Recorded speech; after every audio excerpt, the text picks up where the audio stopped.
आज हम जिस टॉपिक की बात कर रहे हैं उसका नाम है वैद्युत आवेश। इसको हम क्या कहते हैं? Electric charge. वैद्युत आवेश जिसको हम क्या कहते हैं? इलेक्ट्रिक चार्ज कहते हैं। वैद्युत आवेश जिसको हम कहते हैं इलेक्ट्रिक चार्ज। ये बहुत छोटा सा कॉन्सेप्ट है। अगर हम इलेक्ट्रिसिटी की बात करें, अगर हम वैद्युतिकी से संबंधित कुछ भी पढ़ रहे हैं तो सबसे छोटा जो हमारा है डेफिनेशन या सबसे छोटा जिस जगह से हम स्टार्ट करेंगे वो हमारा होता है इलेक्ट्रिक चार्ज, जिसको हम कहते हैं वैद्युत आवेश। तो जैसा कि हम सभी को पता है, इलेक्ट्रिक चार्ज की अगर हम बात करें तो इसकी कोई स्पेसिफिक या प्रॉपर डेफिनेशन तो इलेक्ट्रिक चार्ज की नहीं होती है, लेकिन हम बोल सकते हैं कि ये एक तरह की प्रॉपर्टी है। इलेक्ट्रिक चार्ज क्या है? एक तरह की प्रॉपर्टी है जो किसकी वजह से आती है? ड्यू टू द फ्रिक्शन, यानी घर्षण की वजह से भी आ सकती है और भी सेवरल रीजन हो सकते हैं और भी कारण हो सकते हैं जिसकी वजह से वैद्युत चार्ज की परिभाषा हम दे सकते हैं। सबसे आसान जो हमने पढ़ रखा है और जो हमें साधारणतः अपने जीवन में भी दिखता है वो हमने देखा है कि जब भी किन्हीं दो वस्तुओं को, मान लो कोई दो वस्तु हैं, उनको आपस में रगड़ते हैं तो हम क्या देखते हैं कि उनमें से किसी एक वस्तु के पास घर्षण के कारण एक ऐसा गुण उत्पन्न हो जाता है कि वो हल्की वस्तुओं को अपनी ओर क्या करने लगता है? आकर्षित करने लगता है। तो हम कह देते हैं कि यह वस्तु आवेशमय हो गई है, अर्थात इसने आवेश को ग्रहण कर लिया। बहुत आसान चीज है।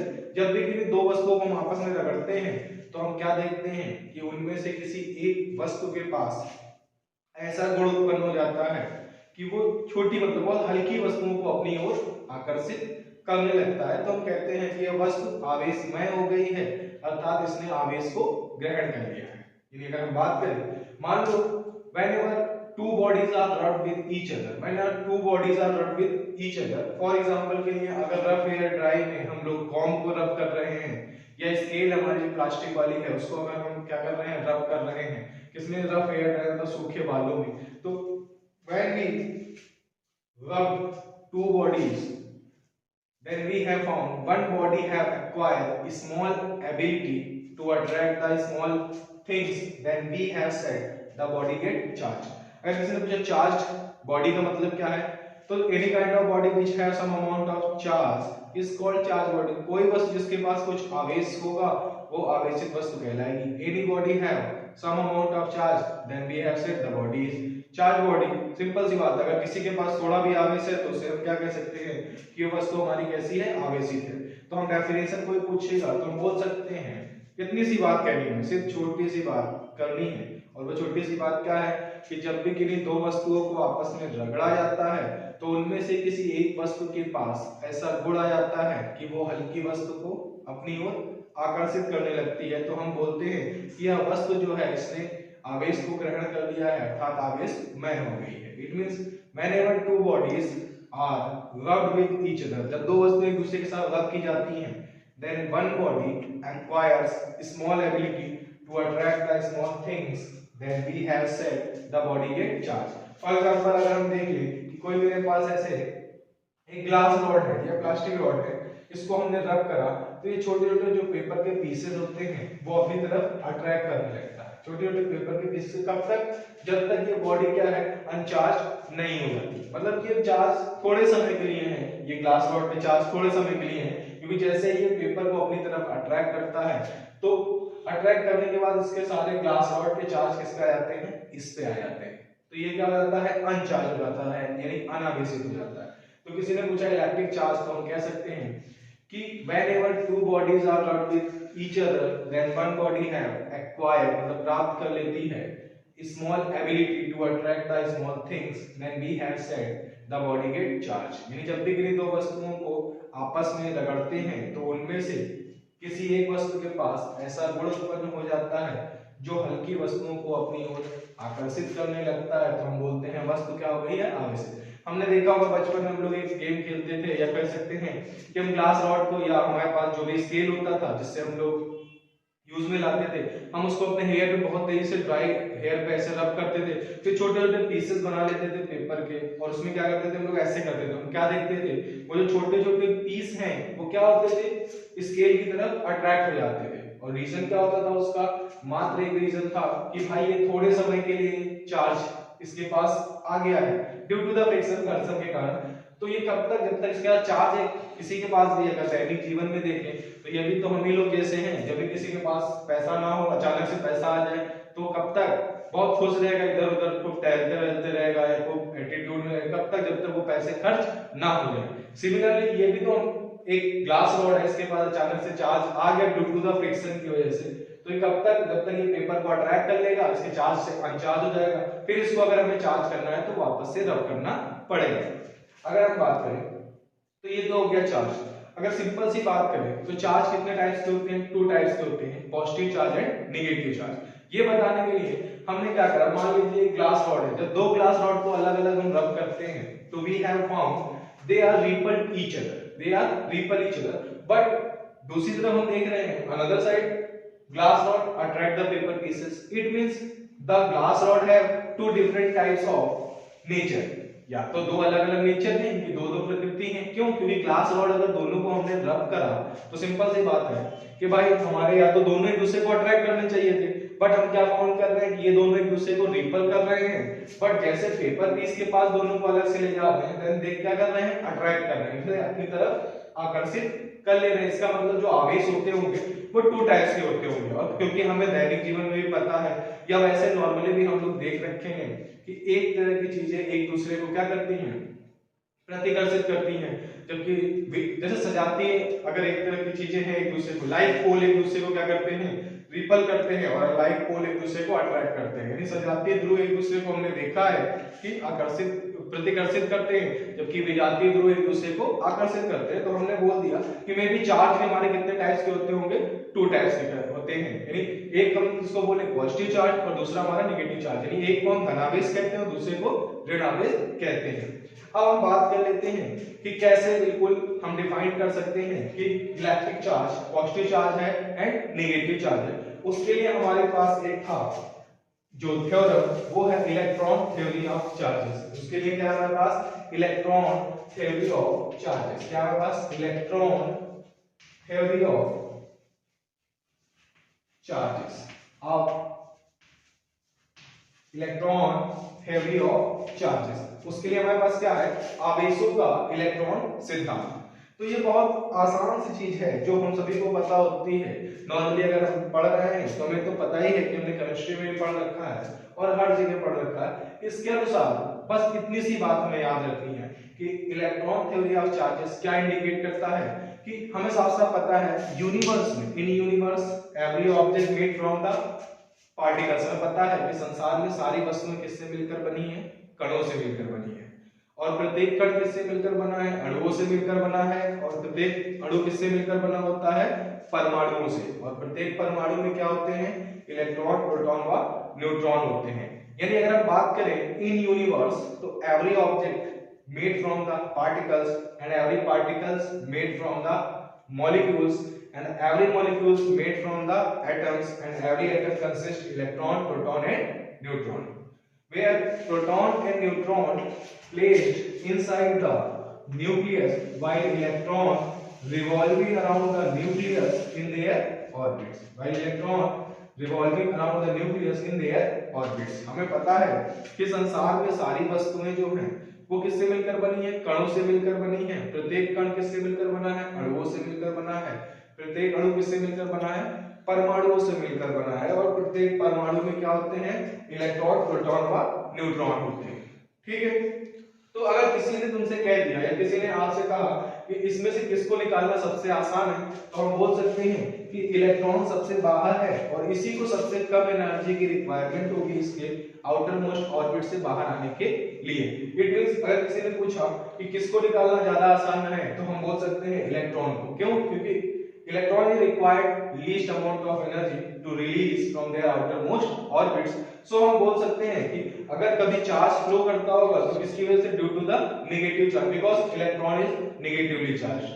हमें पता है कि जो इलेक्ट्रॉन है इसका ऋण आवेश होता है और इसको इसकी बाहरी कक्षा से निकालने के लिए सबसे कम ऊर्जा की आवश्यकता होती है। अतः हम कह सकते हैं इलेक्ट्रॉन या ये जो इलेक्ट्रॉन पर ऋण आवेश है, ऋण आवेश ही वैद्युत धारा यानी इलेक्ट्रिक करंट के फ्लो के लिए रिस्पॉन्सिबल है। तो वापस से हम लोग फिर देख लें कि इलेक्ट्रॉन थ्योरी ऑफ चार्जेस क्या है। तो हम कह सकते हैं according to the electron theory of charges in universe every object made from the particles and every particles made from the molecules and every molecules made from the atoms and every atom क्या करती है, consist करती है proton, neutron and electron, जिसमें क्या है where proton and neutron placed inside the nucleus while electron revolving around the nucleus in their orbits. There is a least amount of energy required to release the electron from their outermost orbits. So generally electron is responsible for the flow of current. यानी अगर हम बात करें आवेशों के electron सिद्धांत का, तो हमें इतनी सी बात पता होनी चाहिए कि संसार में सारी वस्तुएं सबको पता है छोटे छोटे कणों से मिलकर बनी है, और प्रत्येक कण किससे मिलकर बना है, अणुओं से मिलकर बना है। प्रत्येक अणु में किससे मिलकर बने हैं, परमाणुओं से मिलकर बने हैं, तथा प्रत्येक परमाणु में क्या होता है, प्रोटॉन, न्यूट्रॉन व इलेक्ट्रॉन होते हैं, जिनमें प्रोटॉन व न्यूट्रॉन परमाणु के नाभिक में, जबकि इलेक्ट्रॉन उसके चारों ओर की कक्षाओं में क्या करते हैं, चक्कर लगाते हैं। इलेक्ट्रॉन को उसकी बाहरी कक्षा से निकालने के लिए हमें सबसे कम ऊर्जा की आवश्यकता होती है, अतः इलेक्ट्रॉन ही वैद्युत धारा के प्रवाह के लिए उत्तरदायी या ऋण आवेशी वैद्युत धारा के प्रवाह के लिए उत्तरदायी होता है। दूसरे शब्दों में भी समझ सकते हैं कि सारे के सारे इलेक्ट्रॉन रिस्पॉन्सिबल नहीं होते हैं, ये फ्री इलेक्ट्रॉन कहने का मतलब ये है कि वे इलेक्ट्रॉन जिनको सबसे कम एनर्जी की चाहिए या जो अनपेयर होते हैं, जिनका जोड़ा नहीं होता, उनको आसानी से उनके ऑर्बिट से जंप कराया जा सकता है। ये बिल्कुल समझ सकते हैं, आजकल इलेक्शन का दौर है तो हम सभी को पता है किस प्रत्येक या सबके घरों में लगभग कुछ ऐसे शैतान बच्चे भी होते हैं जिनको कहीं ले जाना बहुत आसान होता है, जैसे किसी पार्टी की रैली में जाना है, तो कुछ होते हैं इनको अगर किसी ने लालच दे दिया थोड़ा सा भी 100-200 का भी, तो वो रैली में चले गए। अब ऐसे बच्चों के लिए सबसे कम एनर्जी चाहिए होता है इनको निकालने के लिए। कुछ ऐसे होते हैं जिनके भाई जो गार्जियन से डरते हैं वो नहीं जाते, लेकिन कुछ क्या होते हैं सबसे काम के वो हैं जो सबसे कम पैसे में बाहर निकल गए। वैसे ही हमारे काम के वो इलेक्ट्रॉन ज्यादा अच्छे हैं जिनको लीस्ट यानी बहुत कम एनर्जी की रिक्वायरमेंट है। हम लोग देख के सकते हैं कि सबसे कम एनर्जी के साथ अगर ये बाहर आ रहे हैं तो जैसे ही इनकी एनर्जी खत्म होगी अंदर आ जाएगी। जो लोग इलेक्शन की भीड़ में जाने वाले जो फ्री टाइप के बच्चे हैं, जो मतलब गार्जियन से थोड़ा कम डरते हैं, तो क्या करते हैं उनको थोड़ा पैसा दिखाओ वो चले जाएंगे, मतलब आधी रैली के बाद किसी और ने ज्यादा पैसा दे दिया तो उधर चले गए। तो मतलब उस तरह की चीजें ज्यादा अच्छे से हमारे काम करने के लिए जरूरी है, या उस तरह के लोग ज्यादा अच्छे से हमें काम के लिए अवेलेबल मिल जाते हैं। सेम उसी तरीके से जो फ्री इलेक्ट्रॉन होते हैं यानी जो मुक्त इलेक्ट्रॉन होते हैं, they are responsible for the flow of current. यानी free electron is responsible for the flow of current. यानी जो मुक्त इलेक्ट्रॉन होते हैं वो वैद्युत धारा के प्रवाह के लिए उत्तरदायी होते हैं, यानी हो सकते हैं जो ऋण आवेश होता है वो भी वैद्युत धारा के प्रवाह के लिए। और ये मुक्त इलेक्ट्रॉन से कहने मतलब ये हमेशा ऐसे नहीं, they required least amount of energy, इनको कम ऊर्जा की आवश्यकता है अपनी कक्षा से बाहर निकलने के लिए। अर्थात अगर हम बात करें तो किसी ने पूछा कि आवेश का क्या मात्रक है, यानी यूनिट ऑफ चार्ज, तो हमें याद रखना है इसकी यूनिट होती है कूलम, जिसको इंग्लिश में कूलम पढ़ते हैं। और यूनिट क्या होती है चार्ज की, यूनिट ऑफ चार्ज जो है, यूनिट ऑफ चार्ज यानी अगर क्यू की बात करें चार्ज क्यू को, तो इसकी यूनिट क्या होती है कूलम होती है। यूनिट ऑफ चार्ज यानी आवेश का जो मात्रक है वो क्या होता है कूलम होता है।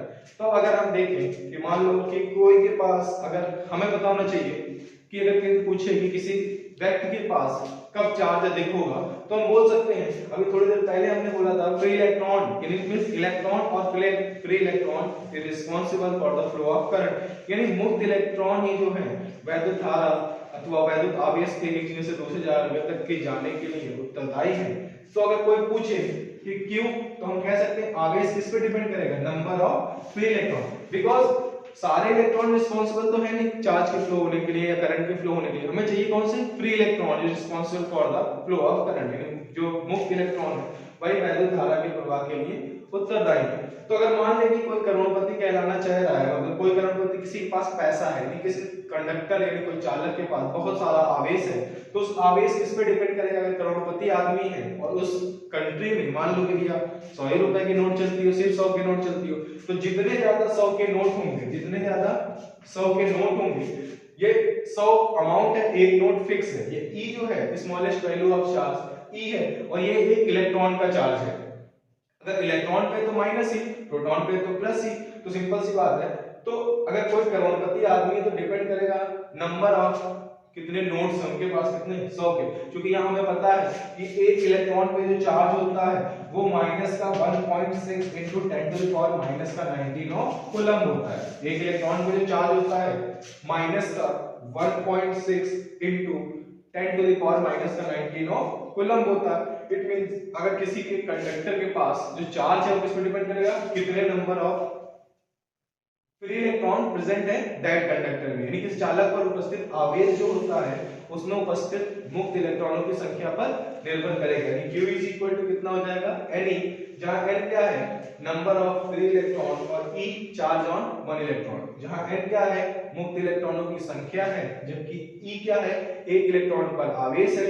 जो एक इलेक्ट्रॉन पर हमारे पास आवेश है वो कितना है, माइनस का 1.6 into 10 to the power minus का 19 कूलम। हमको पता है इलेक्ट्रॉन ऋण आवेशित होता है, जबकि प्रोटॉन हमारा कैसा होता है, धनावेशित होता है। और जो न्यूट्रॉन यानी न्यूट्रॉन जो है हमारा वो उदासीन होता है, अर्थात उसमें कोई आवेश नहीं होता है। यानी electron is a negatively charge, proton is a positively charge, while neutron is a neutral. मतलब इलेक्ट्रॉन पर ऋण आवेश, प्रोटॉन पर धन आवेश, और न्यूट्रॉन जो है हमारा उदासीन होता है। किसी ने पूछ लिया अगर, या कोई क्वेश्चन आ गया कि find the number of free electron present in 1 coulomb, अगर किसी ने पूछ लिया कि पता करो कि एक कूलम आवेश में कितने मुक्त इलेक्ट्रॉन होते हैं, किसी ने पूछ लिया कि एक कूलम जो आवेश है तुम्हारा, एक कूलम, इसमें कितने इलेक्ट्रॉन हैं, तो हमें क्या फाइंड करना है, नंबर ऑफ इलेक्ट्रॉन। तो E पे हमें पता है माइनस का 1.6 into 10 to the power minus का 19 कूलम, ये होता है चार्ज एक इलेक्ट्रॉन पे। तो हमने थोड़ी देर पहले बोला था the charge present on a conductor depend on the number of free electron present in that conductor. किसी चालक पर जो उपस्थित ये कुल आवेश है ना, उसमें उपस्थित मुक्त इलेक्ट्रॉनों की संख्या पर क्या करता है, निर्भर करता है। क्यों हमारे पास साफ साफ दिख रहा है, एक कूलम दे रखा है, n हमें पता करना है, E हमारे पास 1.6 into 10 to the power minus का 19, और ये नेगेटिव साइन शो करता है कि ये नेगेटिवली चार्ज है। ये भी कितने हैं, कूलम, कूलम से कूलम कट जाएगा और n इज इक्वल टू क्या होगा हमारे पास 1.6 into 10 to the power minus का 19। हमें पता है 10 की पावर 19 ऊपर जाएगा तो 10 की पावर प्लस का 19 हो जाएगा, नीचे 1.6 है, डेसिमल हटाएंगे तो यहाँ 10 हो जाएगा। 2 से इसको कैंसिल करेंगे तो 8 आएगा, इसको कैंसिल करेंगे तो 5। अब हमारे पास प्लस में इतनी वैल्यू है, 10 की पावर 19 है प्लस में, तो अगर यहाँ से 10 ले भी लेंगे तो कोई फर्क नहीं है। अगर इतने ज्यादा रुपए हैं तो हमें इसके लिए थोड़ा लेने में कोई दिक्कत नहीं, क्योंकि है तो इसी का। तो हम क्या करेंगे, n इज इक्वल टू 5 के आगे एक 0 लगेगा तो यहाँ 10 टू द पावर 18, और नीचे कितना है 8। 8 6 सबको पता है कि 48, यानी 6 हो जाएगा, 2 रिमाइंडर आएगा 0, 8 2 जा 16, फिर 20 में से 16 माइनस करेंगे कितना बचेगा हमारे पास, बचेगा 4, फिर डेसिमल लगा देंगे तो 4085 जा 40।